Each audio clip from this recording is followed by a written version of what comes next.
So, sir, as you have talked about, you love facing challenges. Sir, during your residency, sir, what were the major challenges you faced? So residency is one of the toughest period for any medico, and be it any branch, it is a very very tough period.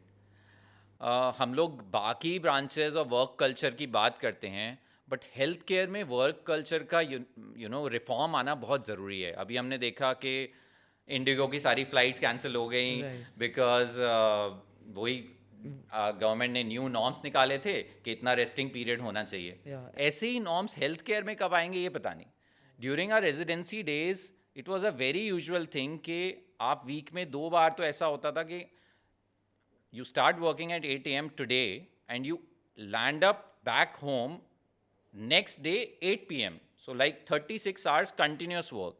And overnight also you're operating, seeing patients in the emergency, especially if you're doing your residency from a high volume government hospital where throughout the day and night patients are coming in, and we had a 24-hour emergency.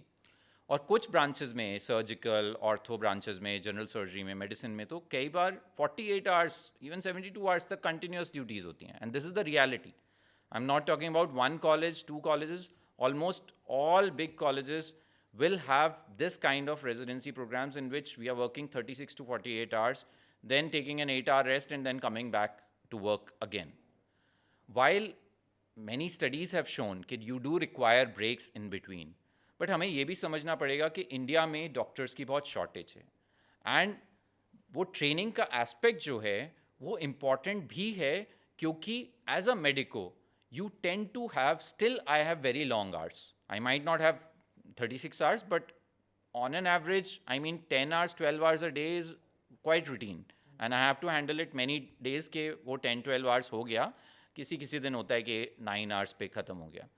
सो आपको वो resilience develop करने की ज़रूरत होती है, and that residency gives you that resilience. तो I think residency में challenges तो बहुत आते हैं. सबसे बड़ा चैलेंज तो यही है कि आपको सीखना है.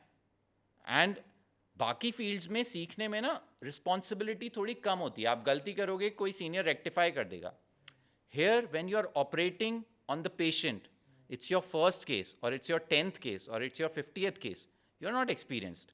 Obviously your seniors are there to guide you, but that patient has put that trust in you to operate, and you have to be good enough कि वो trust आप break ना होने दें. And as I say to my juniors and fellows and the PGs that I have trained when I was in medical college, कि आपको इस बात की बहुत प्रिविलेज फील करनी चाहिए कि कोई पेशेंट, चाहे वो पुअर हो चाहे वो रिच हो, वो आपके पास आया है आपसे ट्रीटमेंट करवाने, या आपको उसका ट्रीटमेंट करने का एक मौका मिल रहा है. And you should treat that patient like your own family. If you have that in mind कि ये पेशेंट चाहे वो पुअर है रिच है, मैं उसको ऐसे ही ट्रीट करूँगा कि जैसा मेरा फैमिली मेम्बर हो, तो आप कभी गलत नहीं करोगे.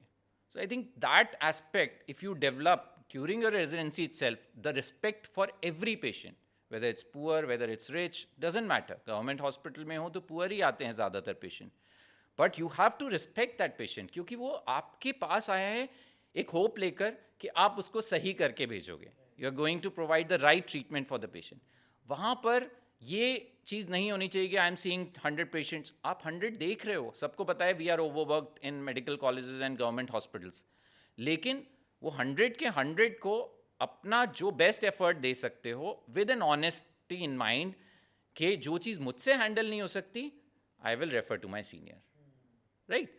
सो वहाँ पर जो रेजिडेंसी में सीखने वाली चीज़ यही है कि it's a privilege to treat any patient that has come to you for an advice, and you honour that privilege and you do right by the patient.